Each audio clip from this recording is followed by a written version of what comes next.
Assalamualaikum warahmatullahi wabarakatuh. Perkenalkan, nama saya Mary Aulia Sembiring dengan NIM 23201163. Di sini saya akan membahas mengenai lembaga resmi terkait pembagian waris, yang dosen pengampunya adalah Bapak Anwar Habibi Siregar MHK.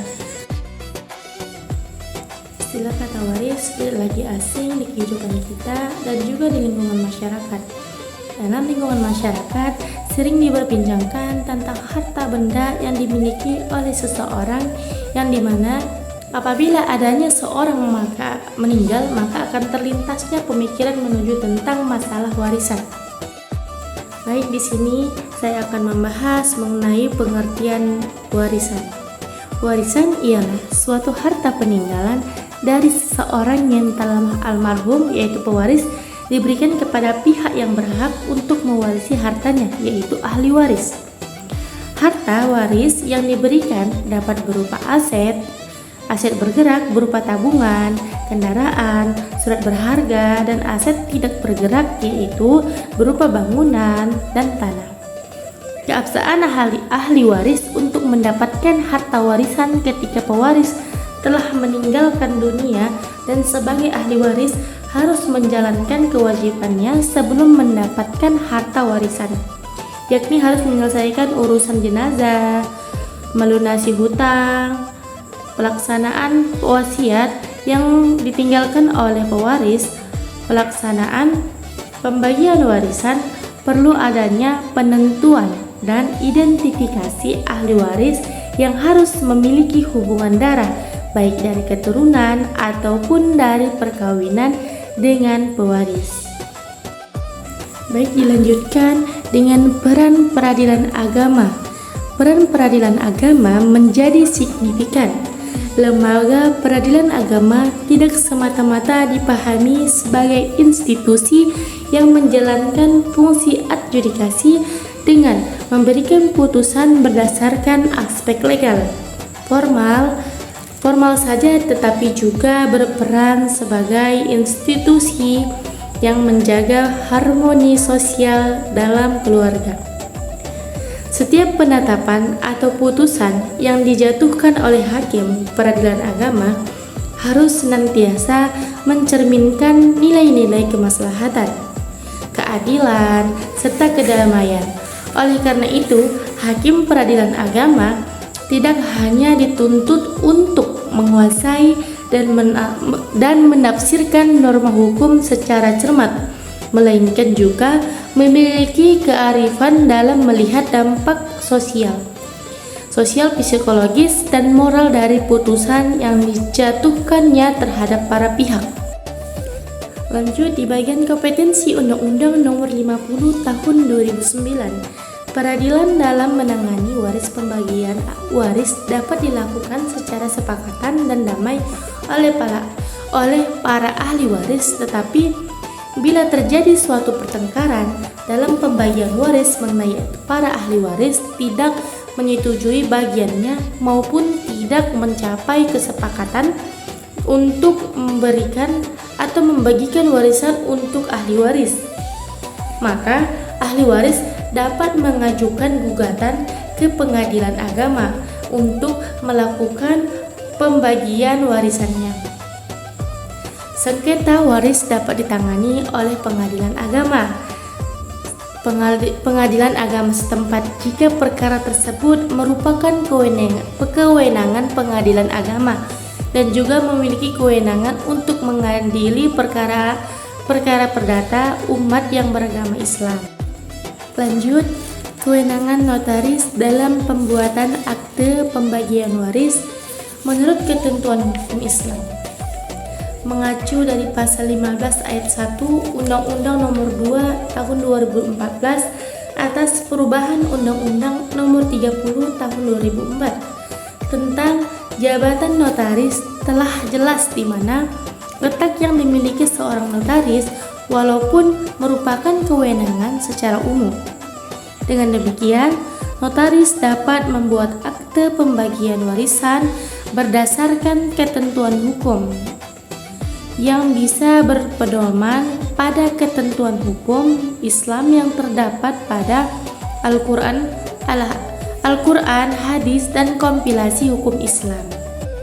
Lanjut di bagian pasal notaris, pasal 15 ayat 1, yaitu notaris berwenang membuat akte otentik mengenai semua perbuatan, perjanjian, dan penetapan yang diharuskan oleh peraturan perundang-undangan atau yang dikehendaki oleh yang berkepentingan untuk dinyatakan dalam akte otentik.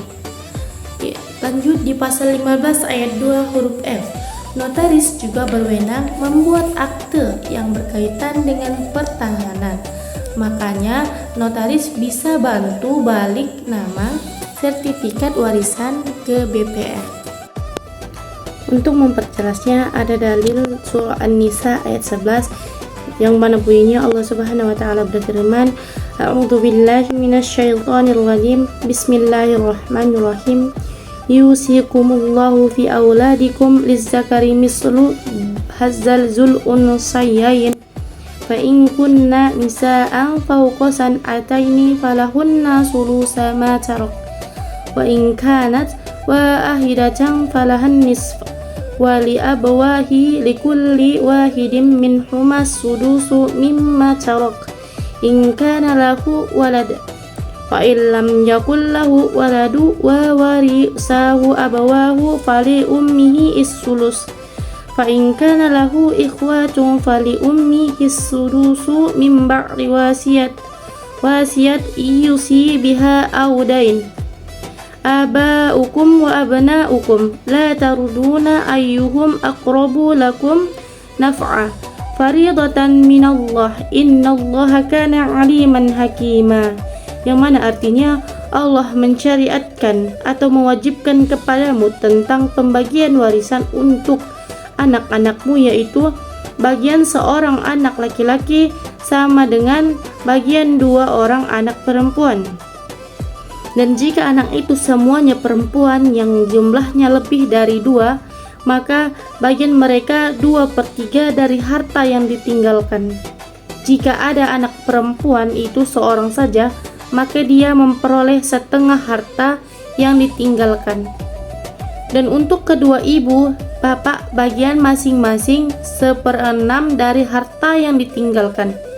Jika dia yang meninggalkan mempunyai anak, jika dia yang meninggalkan tidak mempunyai anak, dan dia diwarisi oleh kedua ibu bapaknya saja, maka ibunya mendapatkan 1/3. Jika dia yang meninggal mempunyai beberapa saudara, maka ibunya mendapat 1/4 pembagian-pembagian tersebut di atas setelah dipenuhi wasiat yang dibuatnya dan setelah dibayar utangnya. Tentang orang tuamu dan anak-anakmu, kamu tidak mengetahui siapa di antara mereka yang lebih banyak manfaatnya bagimu. Ini adalah ketetapan Allah. Sungguh Allah Maha mengetahui, Maha bijaksana. Quran surah An-Nisa ayat 11. Lanjut contoh kasus pengadilan agama. Contohnya, Bapak A meninggal, punya 1 istri, 2 anak laki-laki, 1 anak perempuan. Anak laki-laki sulung gak mau bagi rata. Diambil semua tanah, istri dan adiknya gugat ke pengadilan agama.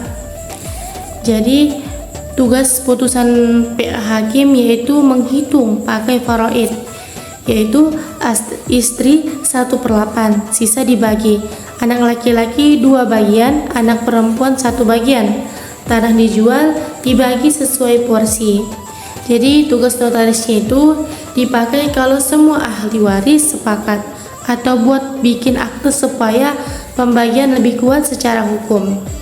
Adapun contoh kasus notaris yaitu contohnya Ibu B meninggal punya 3 anak. Semua sepakat rumah warisan dikasih ke anak bungsu, dan anak bungsu ganti rugi kedua kakaknya.